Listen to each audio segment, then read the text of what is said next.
Hace 500 años, un irreconocible barco atracó en el puerto de Sevilla.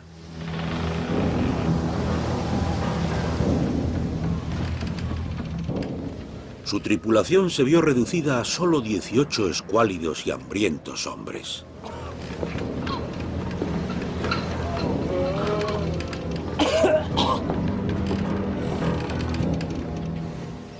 Pero aquel barco acababa de finalizar un viaje de gran importancia. Cambió el curso de la historia y determinó el modo de vivir hasta hoy en día. Corría el año 1522 y el Victoria se había convertido en el primer barco que daba la vuelta al mundo.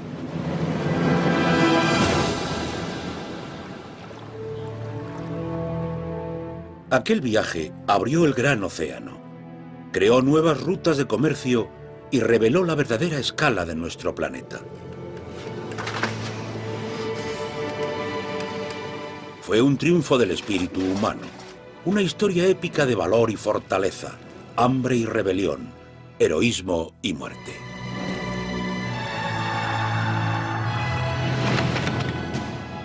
Y convirtió a un hombre, Fernando de Magallanes, en uno de los exploradores más famosos de la historia mundial. Pero tras la leyenda de ese gran viaje de descubrimiento se esconde otra historia.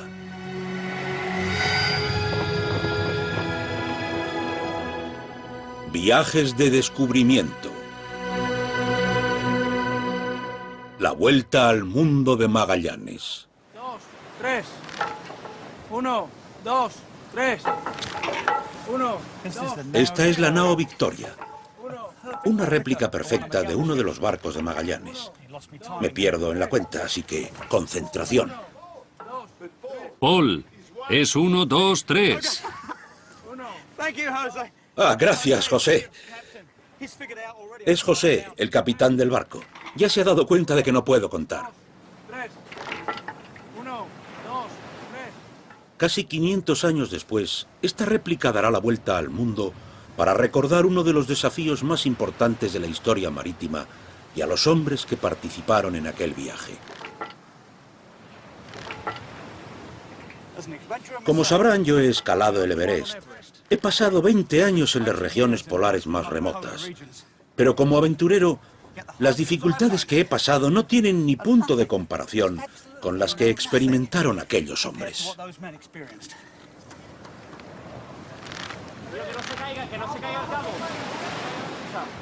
El viaje épico de Magallanes es legendario. Sin embargo, la historia real no suele contarse. Él no pretendía circunnavegar el mundo, pero una serie de extraordinarios acontecimientos convirtieron a lo que iba a ser un ambicioso viaje en uno verdaderamente histórico.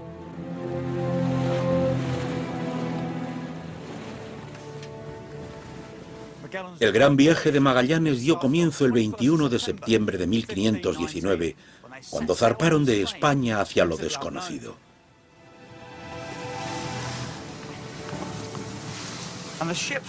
Y el cronista del viaje, Antonio Pigafetta, registró el momento.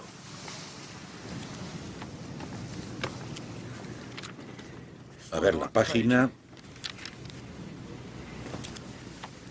Escribió esto: llevando a bordo todo lo necesario. Todo lo necesario, así como su tripulación, compuesta de 241 hombres de diversas naciones, anunció su salida con una descarga de artillería. 1, 2, 3. 1, 2, 3.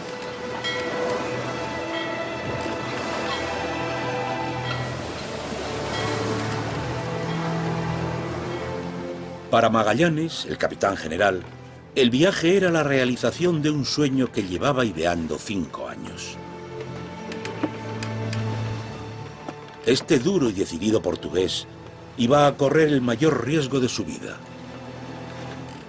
La fama, la fortuna y la supervivencia dependían del resultado de la expedición.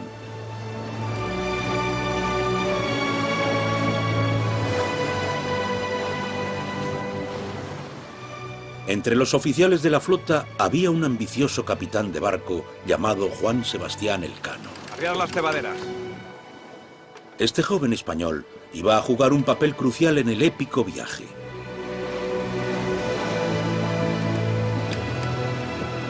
El objetivo de Magallanes era puramente comercial.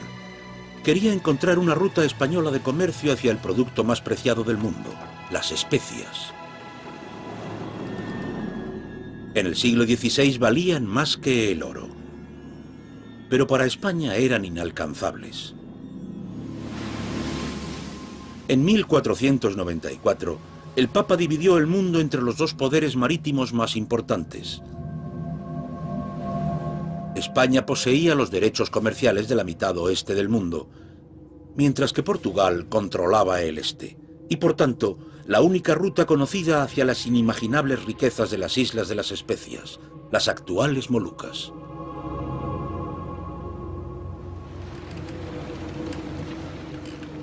Magallanes pretendía llegar a las Islas de las Especias navegando hacia el oeste a través de aguas españolas.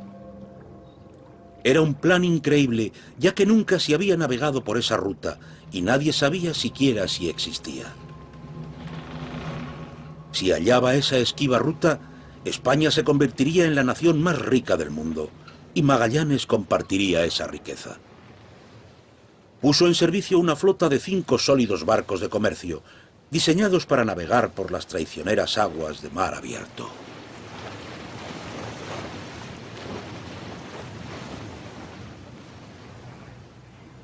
Paul, ¿estás seguro de que es la correcta? Yo creo que sí. Mira, pone 260 o casi. Ah, vale. Está cerca de un contexto global. ¿Qué le parece? Va bien. El mecanismo de dirección era sencillo. El timón iba unido a una rueda, unida a su vez a un largo eje de madera. Mantener el rumbo era cuestión de fuerza bruta. En este momento estoy siguiendo el rumbo, pero no es sencillo. En una embarcación moderna hay una retroalimentación entre el timón y la barra o la rueda. Esto se llama caña o brazo del timón, y no es fácil mantener el rumbo, incluso en condiciones favorables como ahora, pero ahora sigo el rumbo. El rumbo que Magallanes había planeado le llevaría hacia aguas desconocidas. Muchos pensaban que tal viaje era imposible. Les estaba hablando de Magallanes, de su flota y de su increíble viaje para conseguir las valiosas especias. Así que me gustaría hablar con usted para saber lo fácil o difícil que debió ser conseguirlas. Bueno, muy difícil, porque obviamente no había cartas de navegación de ningún tipo. Y supongo que ni siquiera aparecía en los mapas de aquella época. No, los mapas no eran muy buenos. Mire, este mapa de aquí es del mismo periodo. A ver. Como puede ver, aparece un trozo de la costa de Brasil, unas pocas islas del Caribe que ya determinó Colón y sus seguidores, y este trozo de tierra que acaba aquí. Ah, vaya. Es el sur del Cabo de Buena Esperanza, pero no todo. Así que era una zona desconocida para los que hacían los mapas en aquella época. Es increíble, totalmente desconocida. Fue un gran acto de fe pensar que podrían pasar por allí.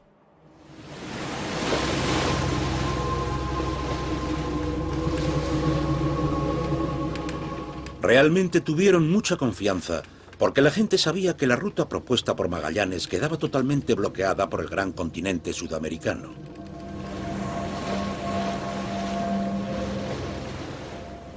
Según las versiones de la época, Magallanes alegaba que conocía un pasaje por debajo de la masa continental de Sudamérica y que les llevaría hasta las Islas de las Especias. Quizá lo sabía, o quizá no fue más que una apuesta arriesgadísima. Fuera cual fuera la verdad, se la guardó muy dentro.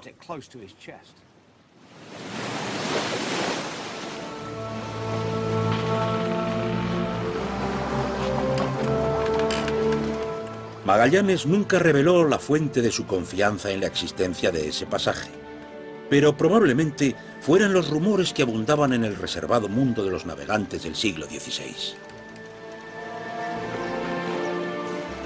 El capitán general se guardó muy bien de dar a conocer su atrevido proyecto, por temor a que se tratara de persuadirle por los probables peligros que tendría que recorrer y por no desanimar a su tripulación. La decisión de ocultárselo a la tripulación fue extremadamente peligrosa y estuvo a punto de acabar con toda la misión. Entonces, ¿qué fue lo que llevó a este obsesivo y resuelto hombre a tomar tal riesgo? Manuel Vilas Boas es descendiente directo de Magallanes y casi un experto en su famoso antecesor. Para intentar entender al hombre en sí, ¿cómo lo describiría? Yo diría que un hombre de contrastes. Era de corta estatura, muy seguro de sí mismo y nada presuntuoso. No era un hombre que alardeara de su aristocracia ni nada por el estilo. Un hombre de pocas palabras, muy reservado. Le importaba a su familia y les prestaba mucha atención. No se sabe mucho más. El hombre desapareció tras el proyecto. Lo que sí se sabe es que Magallanes pasó 8 años como soldado de la Armada portuguesa en el Océano Índico. Allí se ganó la reputación de luchador, de arriesgado y de buscador de gloria. Pero al volver a casa no recibió ninguna bienvenida de héroe. Vuelve a Portugal y es despreciado por la corte.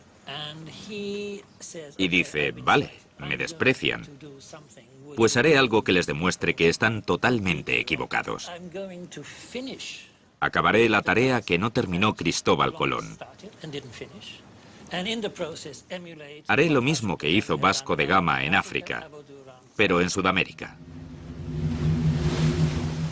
Durante la juventud de Magallanes, estos dos navegantes lo arriesgaron todo en la búsqueda de especias y se ganaron un lugar en la historia. E inspiraron a Magallanes para que reclamara para sí mismo el último gran viaje marítimo que faltaba, el de Sudamérica.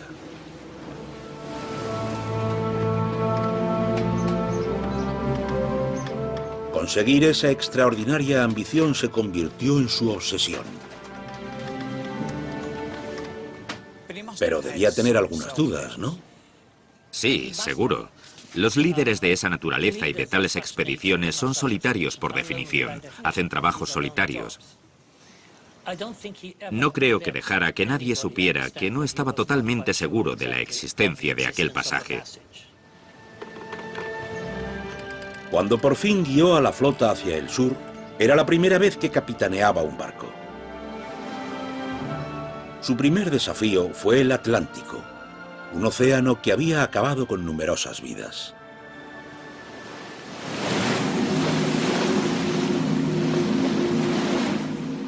El 3 de octubre de 1519 el tiempo empeoró. El viento, las borrascas furiosas y las corrientes de agua nos golpearon de frente. Y al no poder avanzar, y para evitar un naufragio, tuvimos que parar. Y así navegamos sin rumbo fijo por el mar, esperando a que cesara la furiosa tempestad.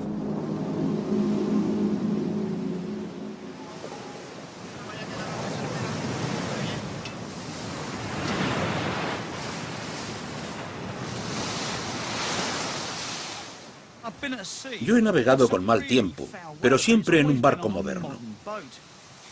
Y con la protección que existe hoy en día, como los teléfonos y las comunicaciones vía satélite, el GPS o incluso los faros de emergencia. Pulsamos un botón y enseguida conseguimos ayuda. Los barcos antiguos como este, los barcos de Magallanes, no tenían nada de eso. El sentido de riesgo debió de ser enorme.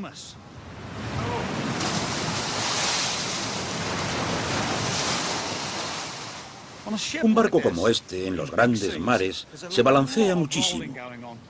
El casco está muy redondeado, como una concha al revés, y se mueve mucho. Fíjense, ahora mismo el tiempo no es malo. Imagínense cómo sería en una gran tormenta. Magallanes estaba navegando por uno de los mares más peligrosos del mundo. Es un día genial para navegar. Estoy muy emocionado. Pero para los hombres de Magallanes que cruzaban el Atlántico, las condiciones eran mucho peor que estas y debieron pasarlo realmente mal. Debieron pensar que las tormentas no iban a acabar nunca. Los barcos ya mostraban señales de desgaste natural. Se estaban estropeando. En una de aquellas tormentas, el viento fue tan fuerte que hizo trizas incluso las velas plegadas. Por supuesto, Magallanes era un apasionado de aquel viaje. Era muy ambicioso. Pero la tripulación estaba desesperada, agotada y aterrorizada por lo desconocido. No me sorprende que empezaran a rezar para conseguir una intervención divina. Y ¿saben? Eso es exactamente lo que consiguieron.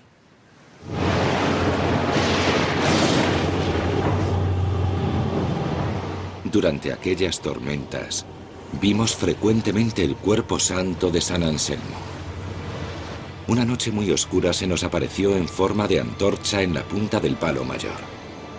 Y permaneció allí más de 2 horas para consuelo de todos, pues llorábamos esperando la llegada de la muerte. Y cuando la sagrada luz iba a desaparecer, se hizo tan brillante ante nuestros ojos que durante más de 1/4 de hora caminamos ciegos, pidiendo clemencia. Este extraño y dramático fenómeno se conoce como el fuego de San Anselmo o San Telmo. Y yo he visto cómo este fenómeno devolvía a los barcos a través del Atlántico. He visto esa luz brillante en el mástil. Es sorprendente, aunque solo sea un pequeño destello, pero permanece durante más de 1 minuto. Lo que ocurre realmente es que en las grandes tormentas eléctricas las nubes se cargan negativamente. Al final, toda la tensión del voltaje asciende hasta unos 30.000 voltios por centímetro cuadrado, y entonces se descargan de forma espectacular, desde la punta de los mástiles, y terminan en los trozos puntiagudos del barco. Cuando los hombres lo vieron, se dieron cuenta de que cuando pasaba se acababa la tormenta. Y es cierto, porque siempre ocurre hacia el final de una tormenta. Así que lógicamente pensaron, esto es una señal, una intervención divina.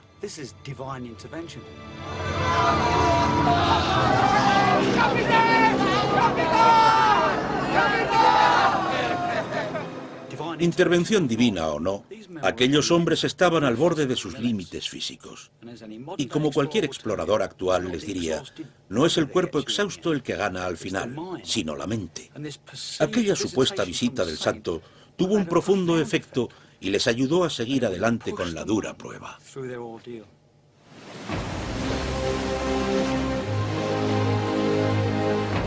Casi 4 meses después de abandonar España, la maltrecha flota se acercó a la costa de Sudamérica.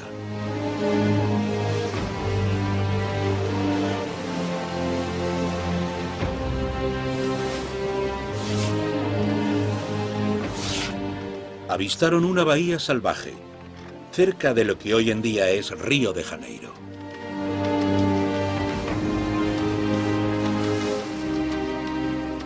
Desde allí siguieron la amplia costa hacia el sur.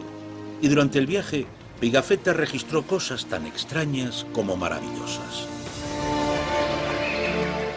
Hay gran cantidad de loros.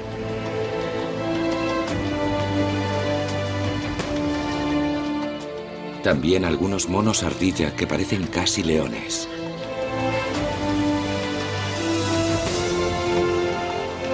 Y peces voladores, tantos que parecen formar una isla más del mar. Y hombres y mujeres que se pintan con fuego la cara y el cuerpo, y se comen la carne de sus enemigos. Finalmente llegaron al final del mundo conocido. 35 grados al sur de la costa de Sudamérica, donde ningún occidental había llegado nunca. Las pruebas indican que ahí fue donde Magallanes esperaba encontrar el pasaje. La costa se volvía afilada hacia el oeste y parecía que no había más tierra hacia el sur. Aquel lugar se llamaba formalmente Cabo de Santa María, y se pensaba que desde allí había un pasaje hacia el Mar del Sur.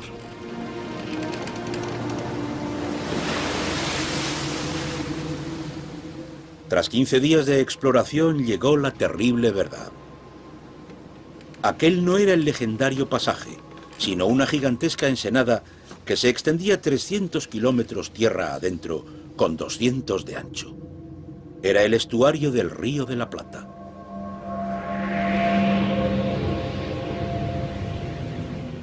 Fue un desastre. Magallanes había navegado a un callejón sin salida.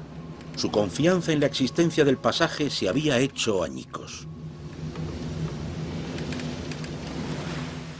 Pero volver atrás era inconcebible.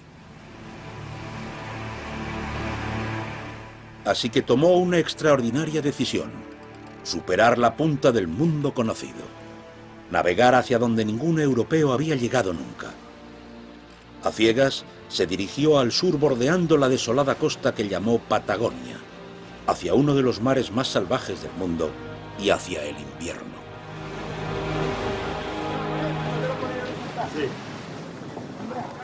En la nao Victoria le pregunté a Enrique Barragán cómo debieron sentirse los hombres de Magallanes. Enrique. ¿Qué tal? Bien, ¿cuáles eran las condiciones aquí en cubierta? Bueno, ahora somos 20 personas. En aquella época eran 40 o 45. Así que había mucha gente. Y como sabrá, aquí tenemos camas para todos. Pero ellos no tenían. Así que tenían que dormir en la cubierta. ¿Aquí en la cubierta 45 personas? ¿Sí? Y esto se balancea y llega a entrar agua en la cubierta. Imagínese cuando había tormenta o mal tiempo. El agua siempre entra en la cubierta, siempre está mojada. Así que imagínese lo duro que debía de ser para ellos. Vaya. Y estaba a punto de ser todavía más duro. Hay cientos o incluso miles de rutas posibles de paso. Algunas son pequeñas entradas, otras grandes ríos o enormes bahías sin salida, y todas debían comprobarse. No puedo imaginar lo duro que debió ser con el mal tiempo llegar hasta allí y tener que dar la vuelta, con lo poco manejables que son estos barcos, para volver a mar abierto. Viajaron hacia el sur durante 3 meses sin poder cruzar.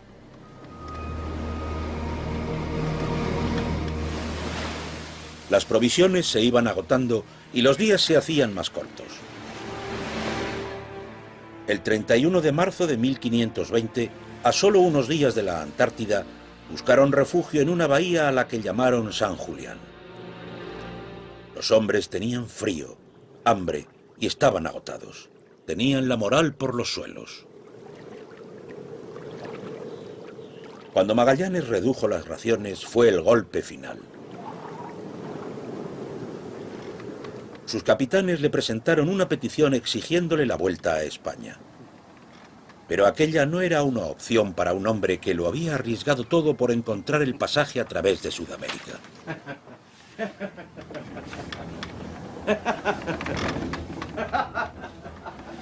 Capitán. La expedición se encontraba en grave peligro. Magallanes ya no contaba con algunos de sus capitanes, y por tanto tampoco con sus hombres. El frío, el hambre, la falta de confianza en su reservado capitán, todo llevó a una sola cosa: el amotinamiento.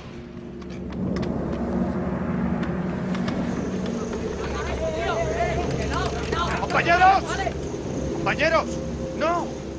Uno de los cabecillas fue Gaspar de Quesada, capitán de la Concepción, que prometió a los hombres que volverían a España en cuanto quitaran de en medio a Magallanes.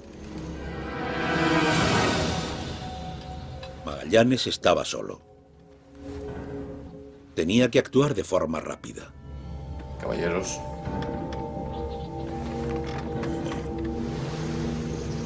Envió a su leal maestro de armas a buscar a uno de los capitanes amotinados. Capitán Mendoza, tengo un mensaje para usted del capitán general. Con un mensaje especial. Es un pequeño mensaje muy especial.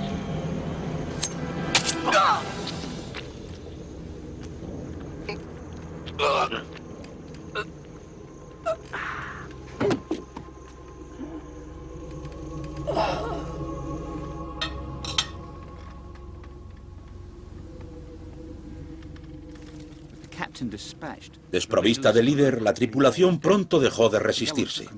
Magallanes tomó el control del barco e impidió que las otras naves escaparan.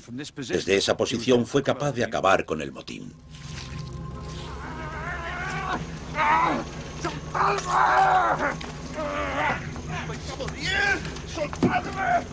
Pero tenía que reafirmar pronto su autoridad y de forma convincente. ¡Perros portugueses, soltadme! Castigó de forma brutal al capitán Quesada por traidor. Vuestras familias y vuestra casta se pudra en el fondo del mar. Conmigo en el fondo del mar. ¡Barros!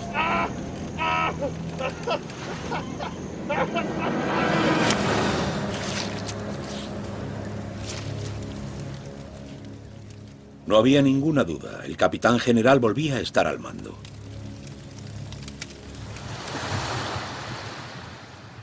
Con los amotinados puestos en su sitio, era el momento de instalarse para el invierno. Una experiencia increíblemente funesta. La comida era escasísima.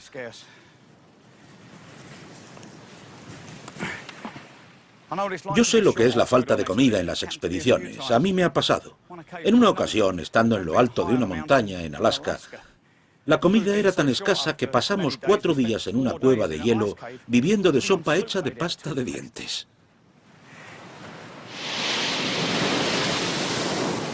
Las condiciones cada vez eran peores. Uno de los barcos, el Santiago, se hizo añicos contra las rocas.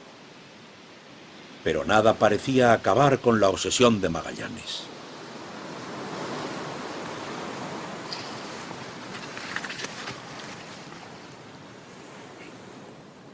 Después de 7 meses esperando que pasara el invierno, era el momento de continuar y buscar el esquivo pasaje. Los 4 barcos que quedaban pusieron rumbo al sur por la desconocida costa de la Patagonia, explorando cada entrada sin éxito.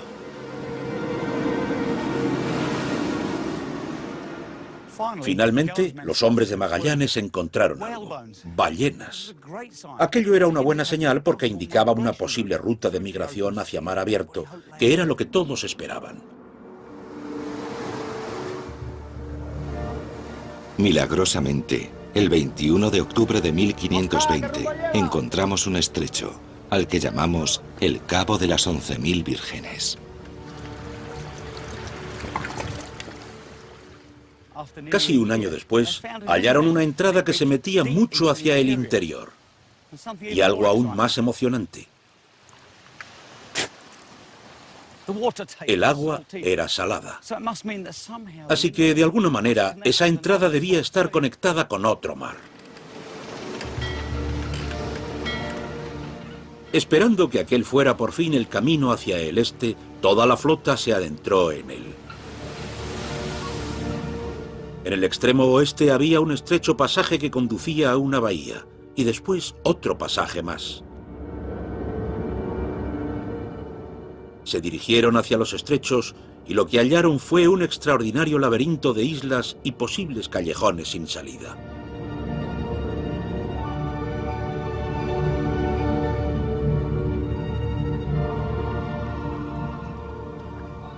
Aquel estrecho era un lugar circular, rodeado de montañas.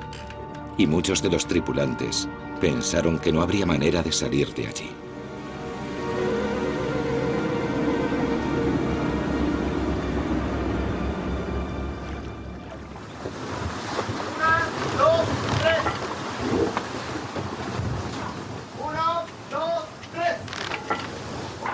Mientras continuaba la interminable búsqueda, los hombres de Magallanes se iban convenciendo de que de nuevo no había esperanza.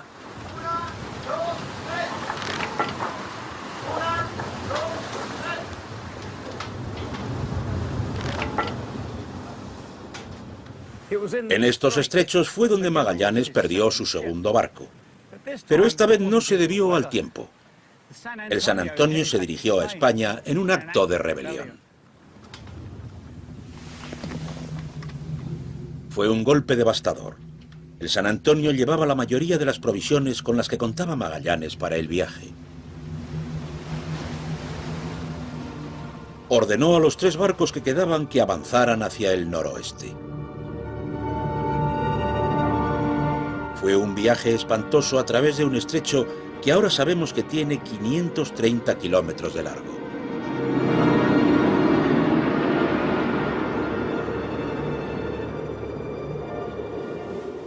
Pasaron 38 frustrantes días de búsqueda hasta que Magallanes recibió la noticia que había estado esperando.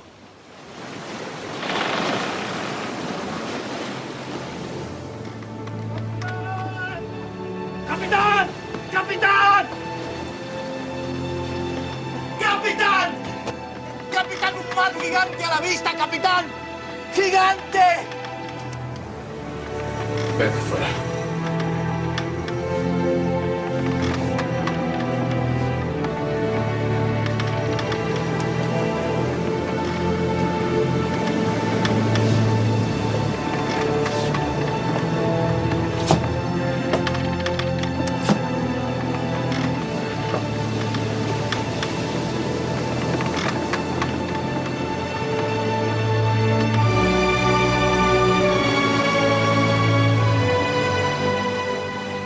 Vio ante él el mar abierto.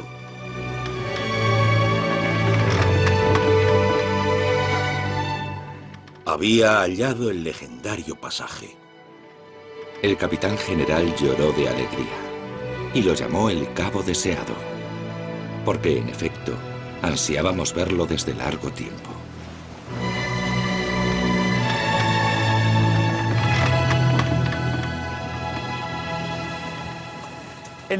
En aquel momento de orgullo, Magallanes sin duda debió darse cuenta de que estaba hombro con los grandes héroes de su infancia, Colón y Vasco de Gama. Sus sueños se habían hecho realidad.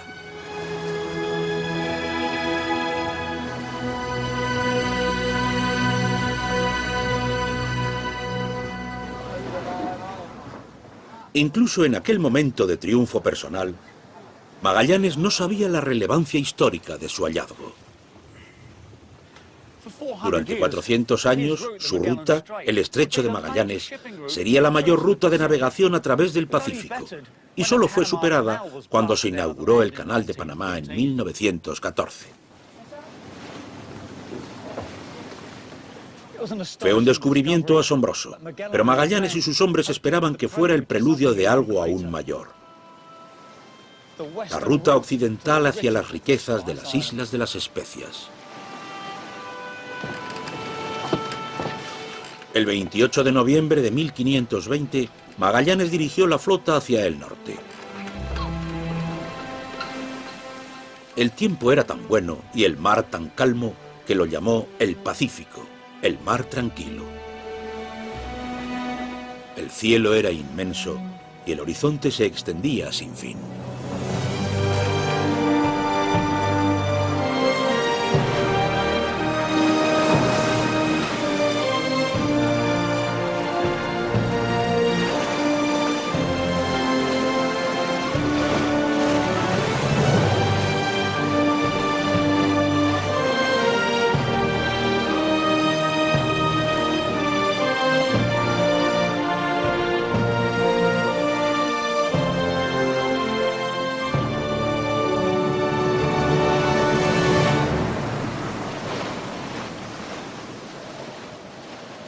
Incluso por la noche el cielo era diferente.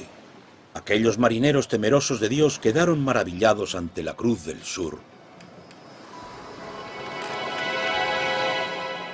Hay varias estrellas pequeñas agrupadas formando 2 nubes.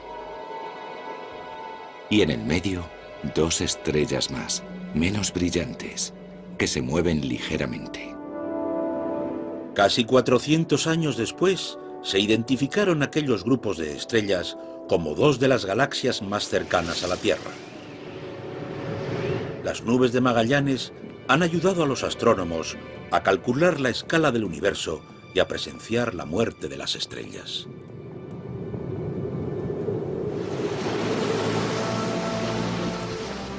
El 18 de diciembre de 1520, la flota se dirigió al noroeste, hacia el corazón del Pacífico. Sin saberlo, Magallanes había cometido un gran error. Pensaba que estaban a 3 días de las Islas de las Especias. Pero para calcularlo, se basó en mapas del mundo conocido hasta entonces. Y aquellos mapas estaban basados en los trabajos del erudito del siglo II, Ptolomeo, que calculó que la circunferencia de la Tierra era de unos 29.000 kilómetros. El capitán general estaba a punto de descubrir que Ptolomeo se había dejado 11.000 kilómetros. Esa área que faltaba, el 28% de la circunferencia del mundo, es el Pacífico. Magallanes estaba llevando a sus hombres a un enorme y vacío océano.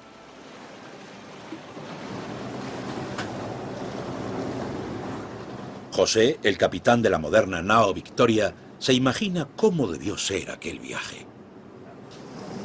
Usted ha atravesado el Pacífico varias veces. Y además con este barco. Así que más que nadie debe saber por lo que pasaron los hombres de Magallanes al entrar en el océano más grande del mundo, sin saber su tamaño real, y pasar día tras día de incertidumbre. Puedo imaginar lo mucho que debieron sufrir y lo que les pasaría por la mente al no saber cuándo llegarían a tierra, si es que algún día llegaban. Debió ser muy duro para ellos. Y seguramente los hombres más débiles debieron incluso perder la cabeza. La falta de comida, el escorbuto, el agua hedionda a causa de la madera, debió de ser realmente duro, muy duro. Pero obviamente Magallanes era un hombre fuerte, un hombre muy duro con la tripulación. Seguro que les animaba a que siguieran para adelante. 1, 2, 3.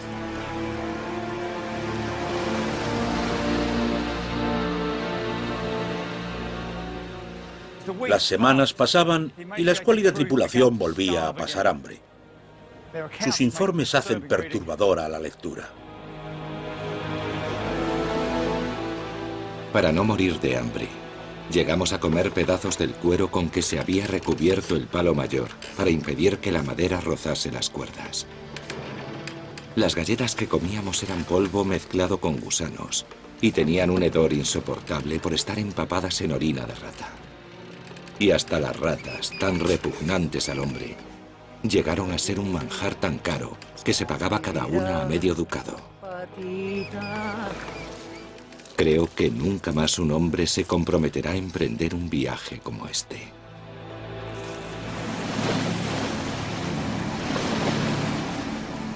Hacia finales de enero de 1521, Magallanes había llevado a su flota rumbo noroeste a través de miles de kilómetros sin esperanza. No vimos tierra, tan solo 2 islas deshabitadas, donde solo había árboles y pájaros. Y no pudimos anclar, porque no encontramos el fondo.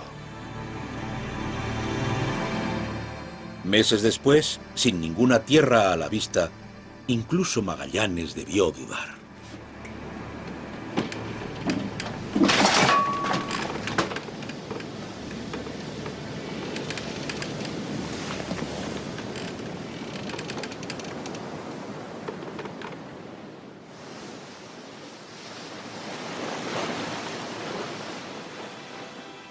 Pero casi 5 meses y 20.000 kilómetros después de dejar el estrecho, por fin avistaron tierra a unos 10 grados del Ecuador, un lugar que ahora llamamos Filipinas. En una asombrosa hazaña de navegación, Magallanes había puesto a salvo a su flota.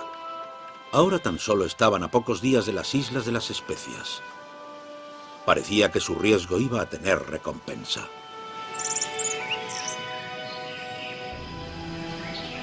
Las islas de las Filipinas debieron parecerles el paraíso. Había agua fresca, exuberantes selvas tropicales llenas de fruta, y sus habitantes parecieron recibirles bien. Magallanes aseguró la ruta de las Islas de las Especias, estableciendo la autoridad de España sobre Filipinas. Su herramienta más efectiva fue el cristianismo. Él sabía que para convertir a aquella gente tenía que convencerles de que valía la pena hacerlo. Uno de los argumentos que usó fue el de la invencibilidad que conseguirían, y lo demostró con la fuerza de su armamento. La explosión de los cañones aterrorizaba a los nativos y les daba una idea de la magnitud de su poder. Al bautizar y cristianizar a los habitantes de la zona, Magallanes se estaba asegurando al mismo tiempo de que con esa conversión religiosa estaban aceptando también su condición de subordinados a la corona española, que entonces era el máximo símbolo de autoridad mundana y alcance religioso. Como un marco estructurado y estricto en el que vivir. Eso es. Seguir esas normas. Seguir esas normas, obedecer a esa gente, someterse a ellos para ser invencibles. Así que fue como una colonización. Al principio, cuando empezaron las colonizaciones, les habría costado décadas a las flotas españolas transformar eficazmente a las Filipinas en una colonia española. Pero aquellos fueron los cimientos sobre los que construirían después. Seguro de su fe y de su invencible armamento, el capitán general tomó una fatídica decisión. Para mostrarle su apoyo al líder de la zona, decidió atacar a su rival, el jefe de la isla Mactán, Lapu-Lapu, que se había negado a convertirse al cristianismo.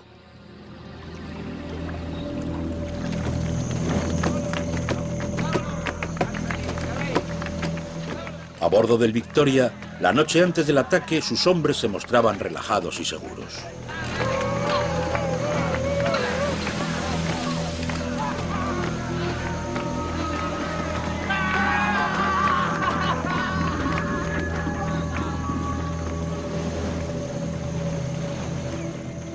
Pero en la isla Mactán, Lapu-Lapu se tomó en serio las amenazas de Magallanes. Convocó a sus guerreros más feroces e invocó a los dioses de la guerra.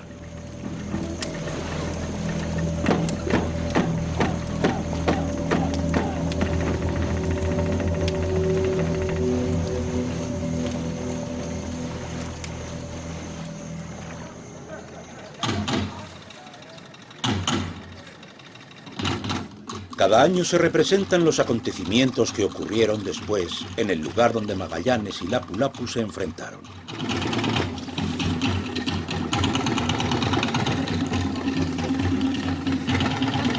Fue un choque de culturas y religión. Para los filipinos, representa la lucha por la independencia.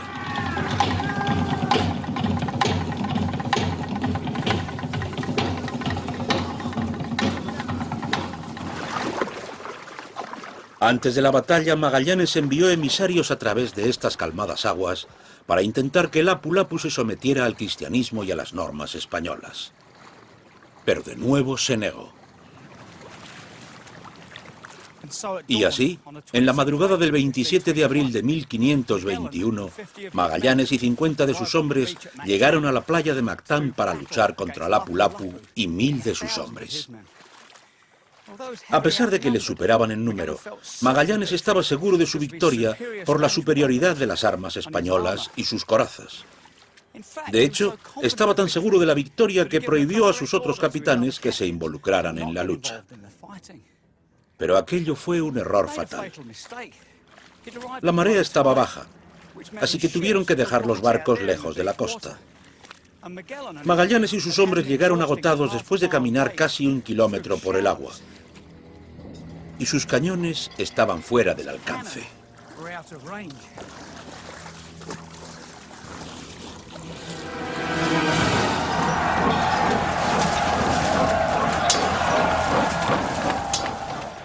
A medida que avanzaba la batalla, los hombres de Magallanes empezaron a quedarse sin municiones y los de Lapu-Lapu avanzaron y encontraron a Magallanes. Uno de ellos le clavó una lanza en la pierna izquierda y le hizo caer. Entonces, todos corrieron hacia él con lanzas de hierro y bambú. Magallanes luchó ferozmente y aguantó durante mucho tiempo. Pero al final, totalmente superado en número, lo mataron salvajemente.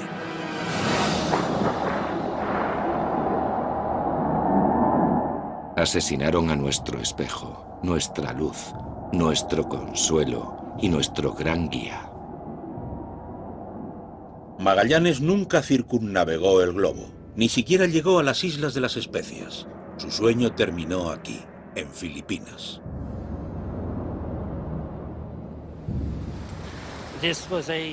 Aquello fue una gran tragedia que acabó con todo.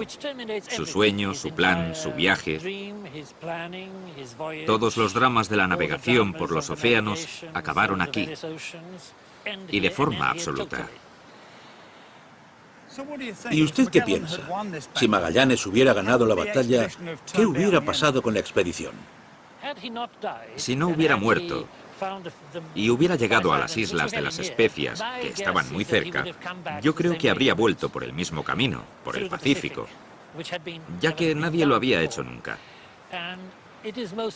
Pero conociendo este océano, podría haber perdido toda su flota, y entonces no quedaría nada ni nadie de este épico viaje.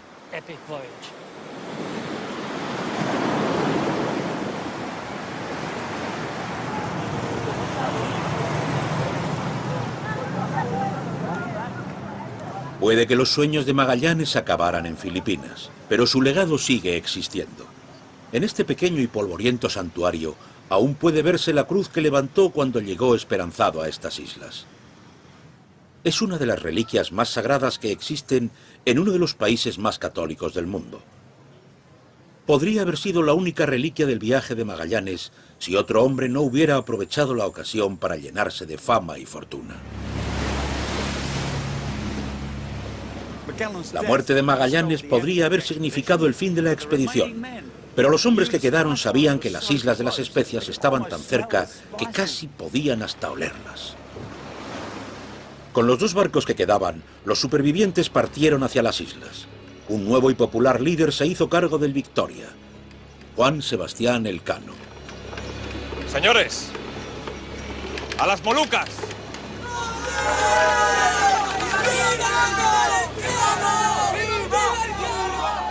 La historia le negaría su legítimo papel en esta épica hazaña. Elcano les trajo la buena suerte, porque al fin avistaron las Islas de las Especias.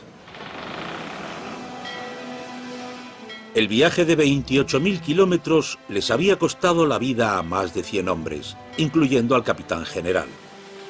Pero los supervivientes llegaron al fin a las Islas de las Especias e hicieron realidad el sueño de Magallanes.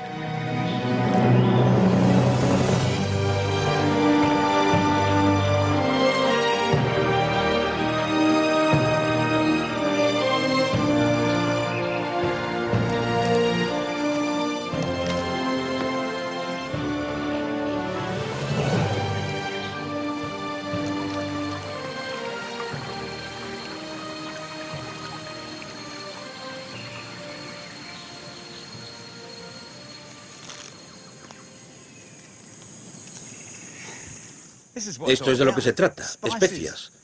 Son clavos de olor, ¿verdad? Sí, son clavos, son las flores del árbol del clavo. No sabía que eran así. Sí, es que suelen estar más secas, como estas, mire. Huelen como la tarta de manzana de mi madre. Sí, son aromáticas. ¿Sabes, Augusto? Al tener esto en mi mano me parece increíble que aquellos hombres corrieran todo aquel riesgo, aquel dolor y aquel sufrimiento por algo que parece tan, no sé, normal. ¿Y cuánto hubieran valido? En dinero, me refiero. Bueno, en dinero sería un precio muy alto. Fíjese que un árbol solo puede producir unos 3 kilos de clavos. Después se tienen que secar, y los clavos secos serían muy caros. Y comparados con el oro, ¿cuánto sería? Bueno, valdrían más que el propio oro. Entonces, en dinero. Sí, en dinero. Valían más que el oro. Y una bolsa como esta te solucionaba toda la vida, ¿no? Sí. Visto así, ya no parecen tan normalitas.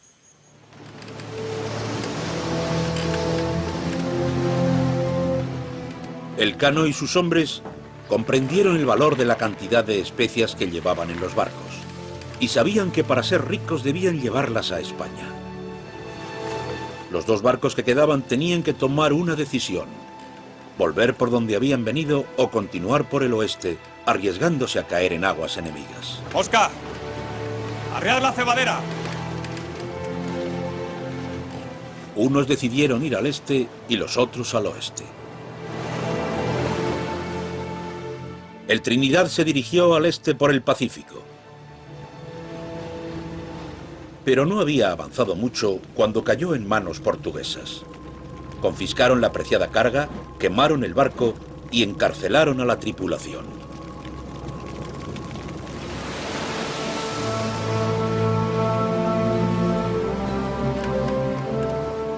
Elcano navegó hacia el oeste en el Victoria.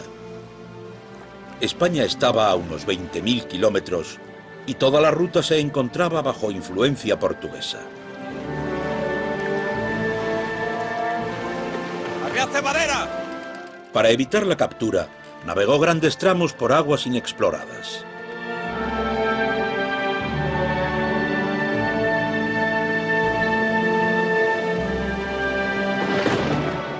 Dos meses y casi 5.000 kilómetros después, llegaron terribles tormentas.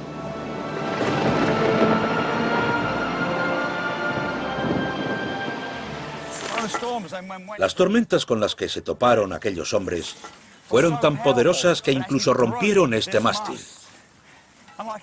Y como todo lo que se rompía en el barco, tenían que repararlo con lo que tenían en el mar. Pero no solo eso. Elcano y sus hombres empezaron a quedarse sin raciones de nuevo. No puedo ni imaginar lo que fue trabajar en un barco como este, que necesita tanto trabajo manual, y no tener energías.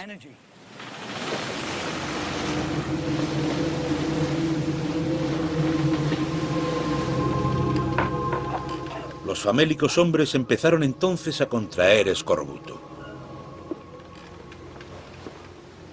De todas nuestras desgracias, la peor fue que las encías de nuestros hombres se hincharon tanto que no podían comer.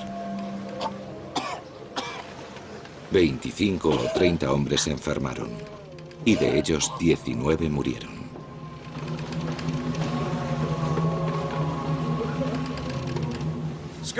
El escorbuto lo provoca la falta de vitamina C. Y ahí está la ironía. La tripulación viajaba encima de un cargamento de clavos, y lo que no sabían es que contienen vitamina C, y que podrían haberse salvado. Mientras el barco se dirigía a España, más de la mitad de los hombres murieron a causa del escorbuto y del hambre.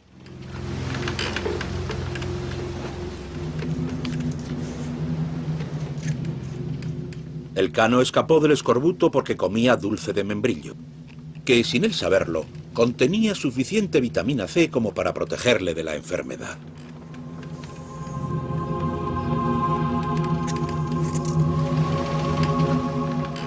Posiblemente fue lo que permitió a Pigafetta seguir escribiendo su diario. Y sin él, nunca hubiéramos sabido de la gran proeza de navegación de Elcano. Dirigió el Victoria hacia España a través de grandes océanos, pasando por el Cabo de Buena Esperanza y las islas de Cabo Verde. De los 241 hombres que iniciaron el viaje, solo un puñado volvió con él. Sobrevivieron para contar la extraordinaria historia del navegante español que acabó el viaje que Magallanes empezó 3 años antes. Pigafetta.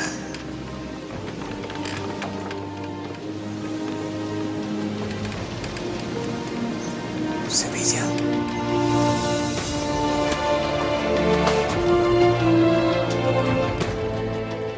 El lunes 8 de septiembre de 1522, echamos anclas cerca del puerto de Sevilla. Y solo quedábamos 18 hombres, enfermos la mayor parte, de los 60 que dejamos las Molucas. El Victoria se convirtió en el primer barco que daba la vuelta al mundo. Había convertido lo que hasta entonces era solo teoría en un hecho irrefutable. La Tierra era redonda. Elcano fue honrado con un escudo de armas especial y declarado como el primer hombre que había dado la vuelta al mundo en barco.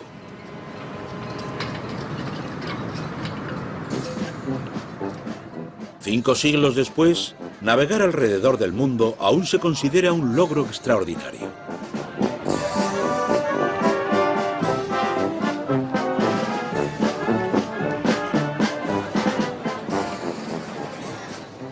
Cuando la réplica del Victoria llega a Sevilla después de 40.000 kilómetros de viaje, sus tripulantes son recibidos como auténticos héroes tras 500 días de un viaje por mar que nunca olvidarán. Aún no me creo que hayamos circunnavegado el mundo entero. Ahora mismo no me doy cuenta, pero estoy seguro de que ha cambiado mi vida completamente.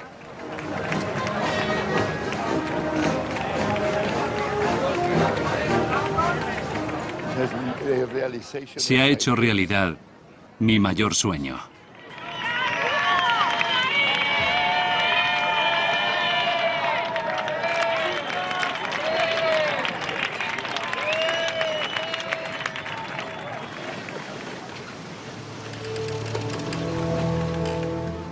Puede que el viaje del Victoria original hiciera historia, pero su tripulación no alcanzó sus esperanzas.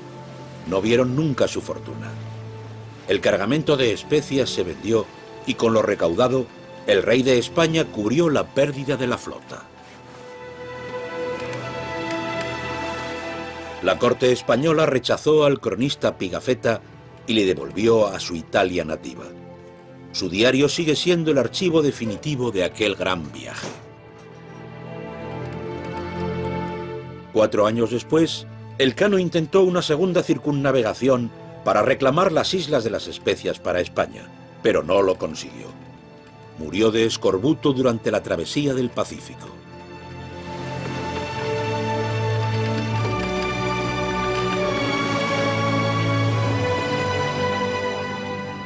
Igual que para el mismo Fernando de Magallanes, aunque nunca completara el viaje, el pensamiento popular es que él fue la primera persona en dar la vuelta al mundo.